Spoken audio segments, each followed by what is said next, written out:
السلام علیکم ورحمۃ اللہ وبرکاتہ۔ الحمد للہ وحدہ والصلاة والسلام علی من لا نبی بعدہ، اما بعد فاعوذ باللہ من الشیطان الرجیم، بسم اللہ الرحمن الرحیم۔ انما یعمر مساجد اللہ من آمن باللہ والیوم الآخر وأقام الصلاة وآتى الزكاة ولم يخش إلا الله فعسى أولئك أن يكونوا من المهتدين۔ صدق الله العظيم۔ اللهم صل على محمد وعلى آل محمد كما صليت على إبراهيم وعلى آل إبراهيم إنك حميد مجيد۔ اللهم بارك على محمد وعلى آل محمد كما باركت على إبراهيم وعلى آل إبراهيم إنك حميد مجيد۔ إنما يعمر مساجد الله من آمن بالله واليوم الآخر۔ اللہ کی مسجدوں کو وہی لوگ آباد کرتے ہیں جو اللہ پہ ایمان لائے اور آخرت کے دن پہ۔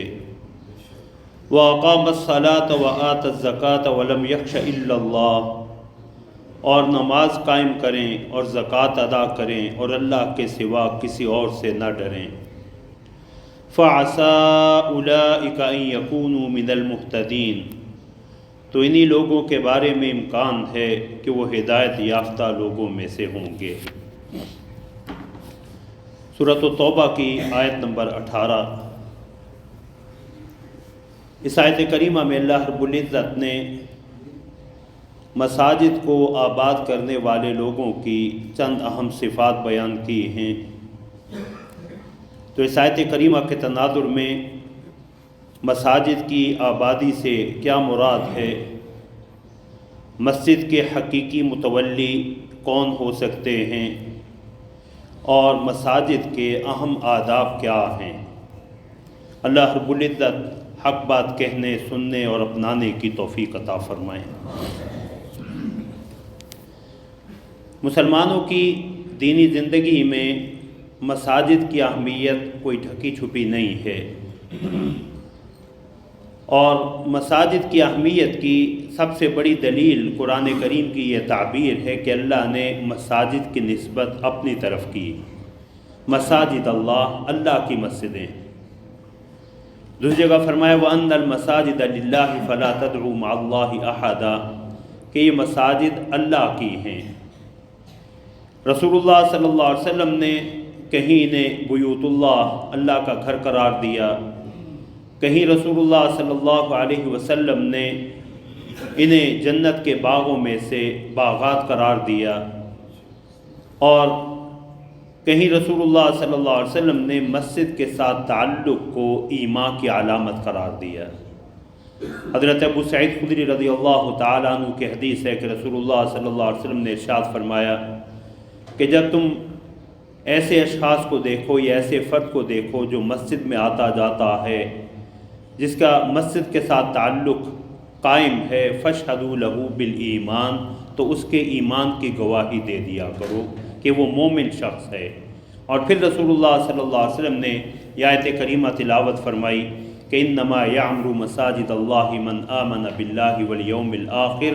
کہ اللہ کی مسجدوں کو وہی لوگ آباد کرتے ہیں جو اللہ اور آخرت کے دن پہ ایمان لائیں۔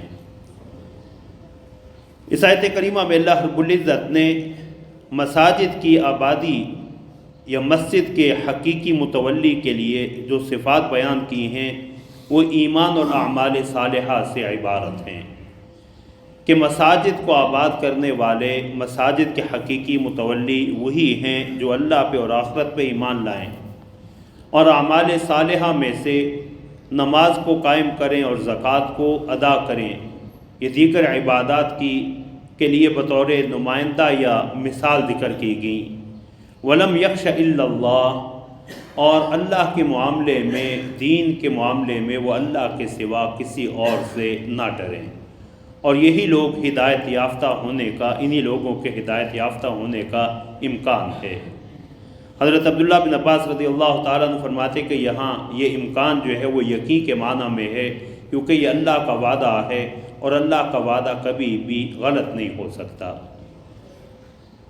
مساجد کی آبادی یا مسجدوں کو آباد کرنا،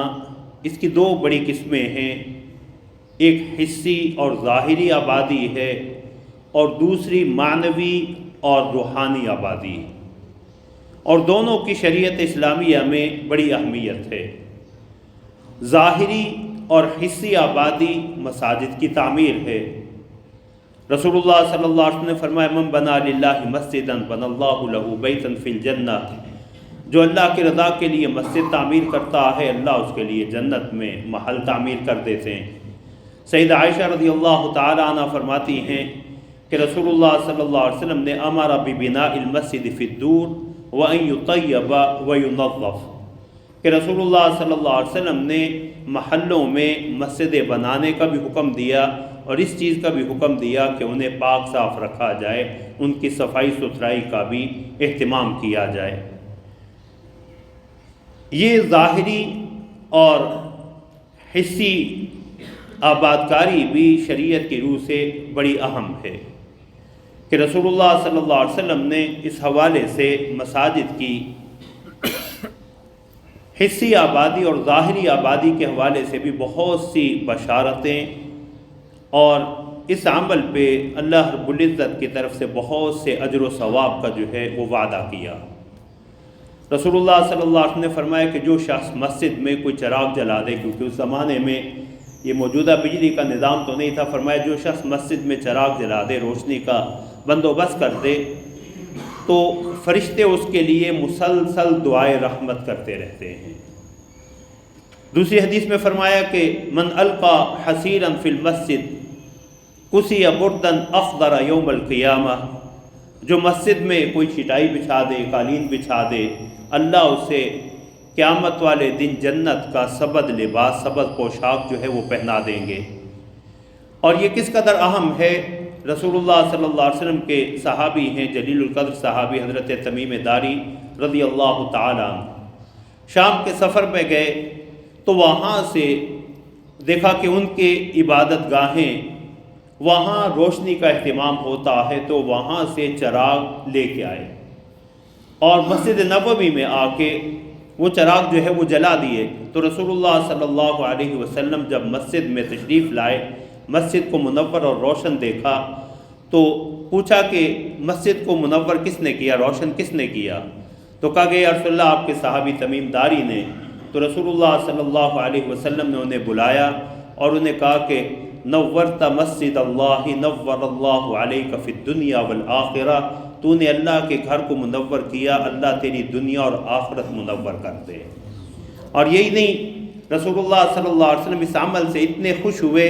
فرمایا اگر کوئی میری بیٹی ہوتی تو میں تیرے نکاح میں دے دیتا، اگر میری بیٹی ہوتی تو اس عمل پہ میں تیرے نکاح میں دے دیتا۔ تو رسول اللہ صلی اللہ علیہ وسلم کے ایک صحابی نوفل ابن حارث رضی اللہ تعالیٰ عنہ بیٹھے تھے کہ رسول اللہ میری بیٹی مغیرہ نام ہے اس کا، وہ بھی آپ کی بیٹی ہے، آپ اپنی خواہش جو ہے وہ میری بیٹی کا تمیم داری سے نکاح کر کے اپنی خواہش پوری کر لیں۔ تو رسول اللہ صلی اللہ علیہ وسلم نے حضرت نوفل بن حارث کی بیٹی جو ہے وہ حضرت تمیم داری کے نکاح میں اسی وقت دے دی، نکاح پڑھا دیا، صرف اس عمل سے خوش ہو کے۔ تو مساجد کی یہ ظاہری اور حصی آبادی بھی انتہائی اہم ہے۔ مسجدوں کی ضرورت پوری کرنا، مسجد کی صفائی ستھرائی کا اہتمام کرنا اور یہ کام کرنے والوں کو عزت دینا۔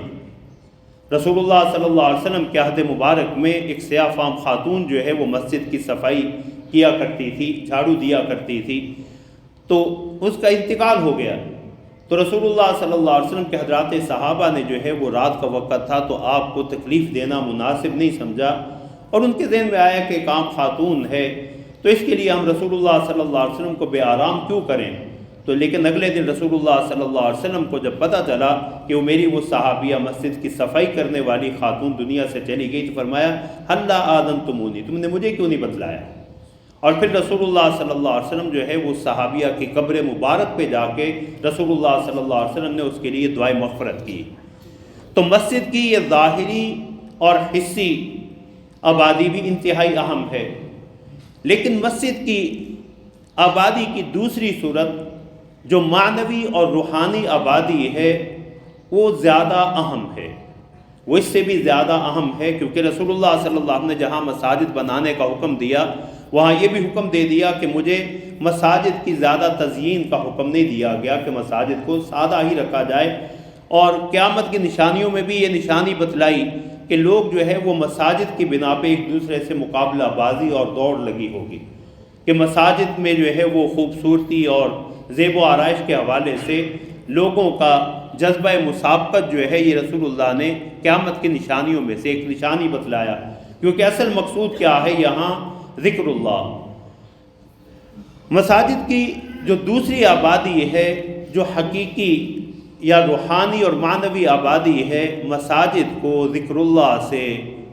اقامت صلاۃ سے آباد رکھنا۔ فی بیوت اذن اللہ ان ترفع ویذکر فیہا اسمہ،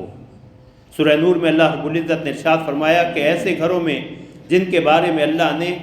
حکم دیا ہے کہ ان ترفع، امام قرطبی رحمۃ اللہ علیہ فرماتے ہیں ای تعظم، کہ ان گھروں کو تعظیم دی جائے۔ امام ابن کثیر رحمۃ اللہ علیہ فرماتے ہیں کہ امر اللہ برفعها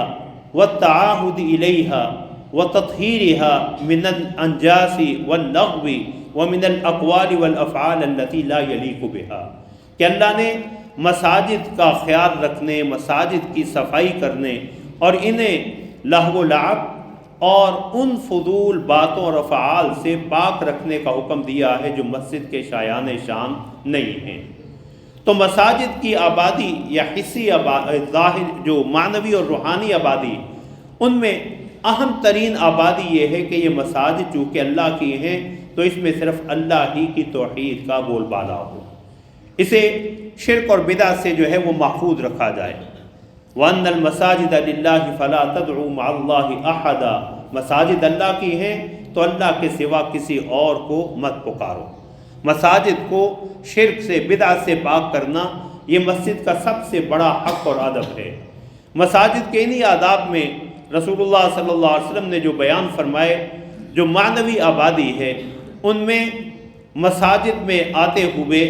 مسنون دعاؤں کا اہتمام ہے۔ رسول اللہ صلی اللہ علیہ وسلم مسجد میں تشریف لاتے تو اللہم افتح لی ابواب رحمتک، اللہم انی اسألک من فضلک، اور بعض روایات میں کہ رسول اللہ صلی اللہ علیہ وسلم پہ صلاۃ السلام کو بھی کبھی اضافہ کرے، اس لیے بعض علماء نے لکھا ہے کہ بسم اللہ والسلام علی رسول اللہ اللہم افتح لی ابواب رحمتک، اور جاتے ہوئے بھی بسم اللہ والسلام علی رسول اللہ اللہم انی اسألک من فضلک۔ مساجد کی اس معنوی آبادی کا ایک پہلو یہ ہے کہ مساجد میں آئیں تو تحیت المسجد اگر مکروہ وقت نہ ہو تو دوگانہ مسجد کا بھی اہتمام کریں۔ رسول اللہ صلی اللہ علیہ وسلم نے فرمایا جب تم میں سے کوئی مسجد میں آئے فلا یجلس حتی یرکع رکعتین، تو بیٹھنے سے پہلے جو ہے وہ 2 رکعتیں پڑھ لے۔ اگر مکروہ وقت نہ ہو، ممنوع وقت نہ ہو تو اس کا بھی اہتمام کریں، یہ بھی رسول اللہ صلی اللہ علیہ وسلم نے اس کا حکم دیا۔ رسول اللہ صلی اللہ علیہ وسلم نے مساجد کے آداب میں سے جو آداب بیان فرمائے ہیں ان میں یہ بھی ہے کہ انسان جب مسجد میں آئے تو کوئی ایسی چیز نہ کھا کے آئے جس کی بدبو ہو۔ رسول اللہ صلی اللہ علیہ وسلم جو کوئی لہسن، پیاز وغیرہ کچا کھا کے آئے جس سے اس کے منہ میں بدبو ہو تو وہ مسجد میں نہ آئے۔ فإن الملائکۃ تتأذی مما یتأذی منہ البشر، فرشتے بھی اس چیز سے تکلیف محسوس کرتے ہیں جس سے انسان بھی اور بشر بھی تکلیف محسوس کرتے ہیں۔ تو رسول اللہ صلی اللہ علیہ وسلم نے یہ ادب بھی سکھا دیا کہ مساجد میں جو ہے وہ کوئی بدبودار چیز جو ہے وہ کھا کے نہ آئے، تو جب بدبودار چیز کھا کے نہیں آنا تو لے کے آنا بھی اسے جو ہے وہ ممنوع ہے۔ حضرت واصلہ بن اسقع رضی اللہ تعالیٰ عنہ کے حدیث میں رسول اللہ صلی اللہ علیہ وسلم نے مساجد کے کئی اہم آداب جو ہے وہ ایک ہی حدیث میں بیان فرمائے۔ تو فرمایا کہ جنبوا مساجدکم مجانینکم وصبیانکم، اپنی مسجدوں کو دیوانوں سے جو ذہنی طور پہ جن کا ذہنی توازن جو ہے وہ ٹھیک نہیں، ان سے اور کم سن بچوں سے جو ہے وہ محفوظ رکھو، کہ ایسے بچے جو مسجد کے آداب سے جو ہے وہ آگاہ نہ ہوں ان سے مساجد کو محفوظ رکھو۔ وَبَيْعَكُمْ وَشِرَاءَكُمْ، خرید و فروخت سے بھی مساجد کو جو ہے وہ محفوظ رکھو۔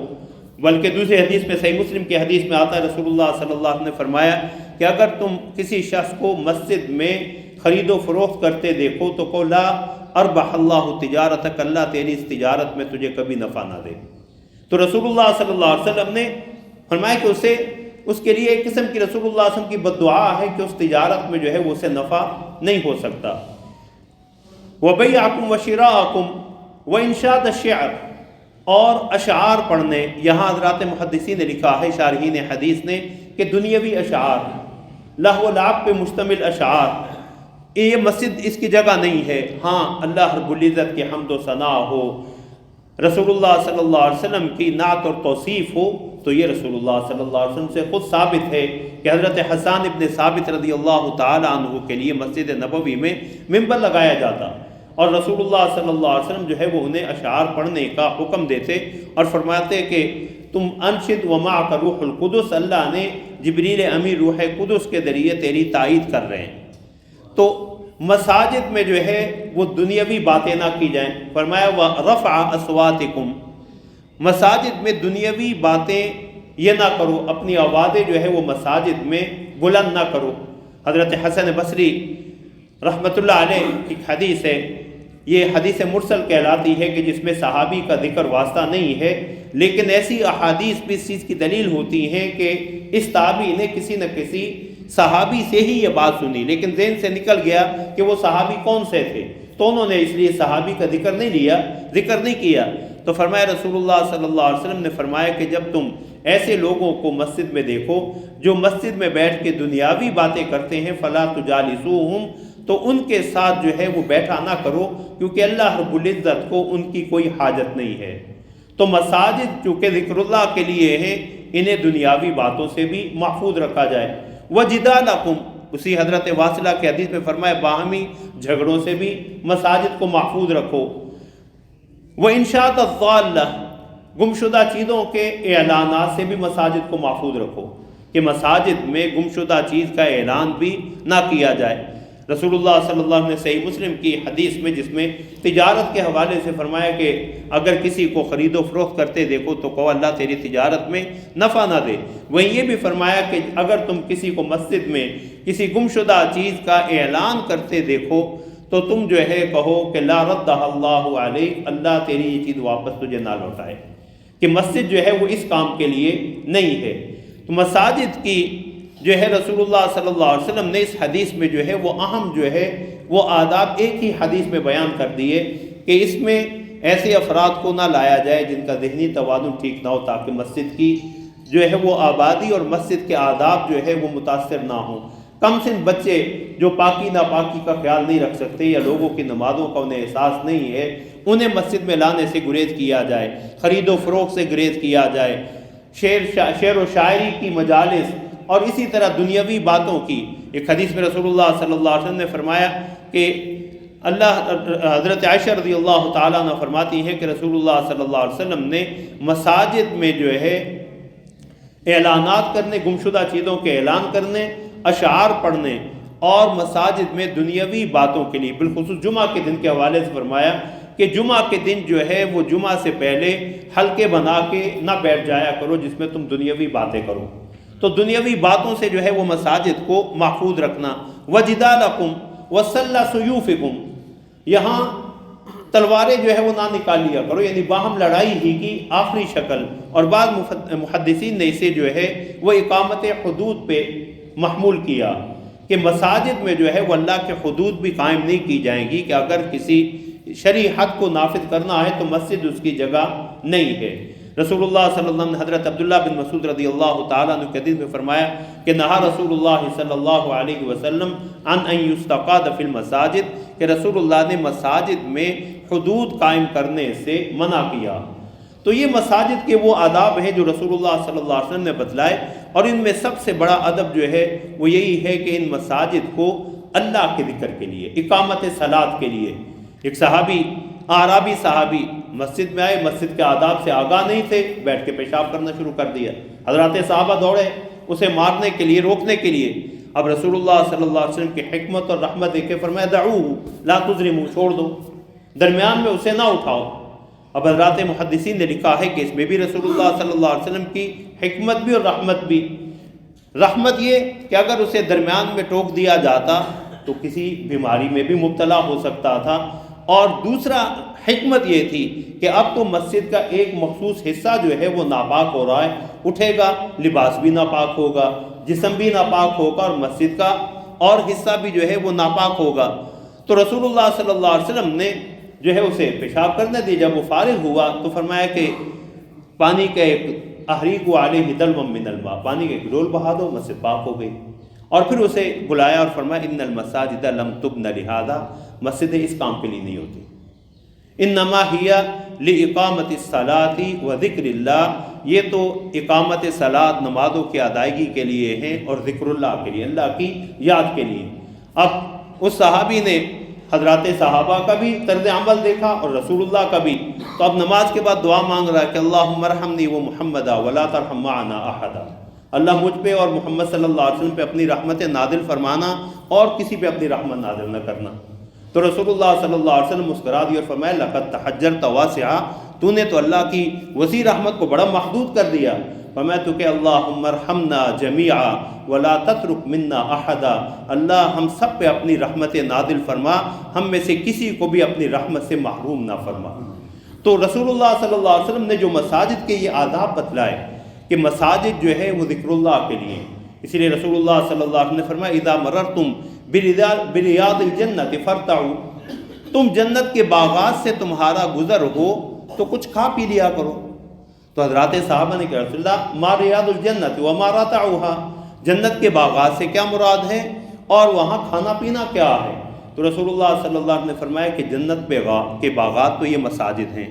اور وہاں کھانا پینا کیا ہے؟ اللہ کی تسبیحات ہیں، سبحان اللہ والحمد للہ ولا الہ الا اللہ واللہ اکبر۔ تو رسول اللہ نے بطور مثال جو ہے یہ کلمات فرما دی، فرمایا یہ ایسے ہی ہے جیسے جنت کے باغوں سے کھانا۔ اب یہ مسجد کے ساتھ تعلق جو ہے یہ مومن کی دینی زندگی میں کس قدر اہم ہے کہ رسول اللہ صلی اللہ علیہ وسلم نے فرمایا کہ روئے ارض پہ اللہ کو سب سے زیادہ محبوب جگہ یہی مساجد ہیں، کہ یہ ذکر اللہ کی جگہ ہے، تو یہ اللہ کا گھر ہیں۔ ہمارے گھر کوئی مہمان آئے ہم اس کا اکرام کرتے ہیں۔ حضرت ابو ہریرہ رضی اللہ تعالیٰ عنہ کی حدیث ہے صحیح بخاری اور صحیح مسلم کی کہ جب بھی کوئی شخص من غدا الی المسجد او راح، کوئی شخص صبح کو مسجد میں آئے یا شام کو آئے، اللہ رب العزت اس کے لیے جنت کی مہمان نوازی تیار کرتے ہیں، جنت کی مہمانی اس کے لیے جو ہے وہ تیار ہوتی ہے۔ فرمایا وہ صبح کو آئے یا شام کو آئے۔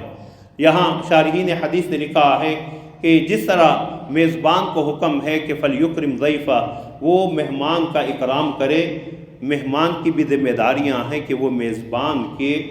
گھر میں یا میزبان کے گھر میں اس کے مزاج کے خلاف کوئی چیز نہ کرے، اس کی شریعت کے خلاف جو ہے وہ کوئی چیز نہ کرے۔ اور یہ تعلق اگر قائم ہو جائے تو پھر رسول اللہ صلی اللہ علیہ وسلم نے فرمایا کہ بشر المشائین فی الظلم بالنور التام یوم القیامہ، تاریکی کے اوقات میں، یعنی بالخصوص وہ اوقات جو تاریکی کے، صبح کی نمازیں، رات کی نمازیں، شام کی نمازیں، فرمایا ان میں مساجد کی طرف آنے والوں کو قیامت والے دن مکمل نور کی خوشخبری دے دو۔ اور پھر یہ ان خوش نصیب افراد میں اللہ اسے شامل کرتے، اللہ ہمیں بھی یہ سعادت نصیب فرمائیں کہ رسول اللہ صلی اللہ علیہ وسلم نے جن 7 خوش نصیب افراد کا یا طبقات کا ذکر کیا کہ جنہیں اللہ قیامت والے دن اپنے عرش کا خصوصی سایہ نصیب فرمائیں گے، جس دن اللہ کے عرش کے سوا کوئی اور سایہ نہیں ہوگا، میں وَرَجُلٌ قَلْبُهُ مُعَلَّقٌ بِالْمَسْجِدِ، وہ آدمی ہے جس کا دل مسجد میں اٹکا رہے، مسجد میں اٹکا رہے کہ ایک نماز کے بعد جائے، اب دوسری نماز کی فکر جو ہے وہ لاحق ہو جائے کہ کب مجھے دوبارہ مسجد میں جانا جو ہے وہ نصیب ہو۔ تو اس آیت کریمہ میں اللہ رب العزت نے مساجد آباد کرنے والوں کی جو صفات بیان کی، پہلی چیز عقیدہ کی اصلاح، آمن باللہ والیوم الآخر، کہ مساجد عقائد کے اصلاح کا مرکز ہونے چاہیے۔ وَأَقَامَ الصَّلَاةَ وَآتَ الزَّكَاةَ، اقامت صلاۃ، نماز قائم کرنا، اور ایتاء زکوٰۃ، کہ اللہ کے احکام، اللہ کی تمام عبادات اور طاعات کو بجا لانا، یہ مساجد اسی کی تعلیم دیتے ہیں ولم یخش الا اللہ، اور جو ایک دروازے کا سوالی بن جائے وہ در در کا سوالی نہیں بنا کرتا۔ جس کے دل میں اللہ کا خوف آ جائے مخلوق کا خوف جو ہے وہ نکل جاتا ہے۔ فعسى اولئک ان یکونوا من المہتدین، فرمایا یہی وہ لوگ ہیں جو اللہ کے حکم سے امکان ہے کہ یہ ہدایت یافتہ لوگوں میں ہوں گے۔ اللہ رب العزت ہمیں عمل کی توفیق عطا فرمائے۔ وآخر دعوانا ان الحمد للہ رب العالمین۔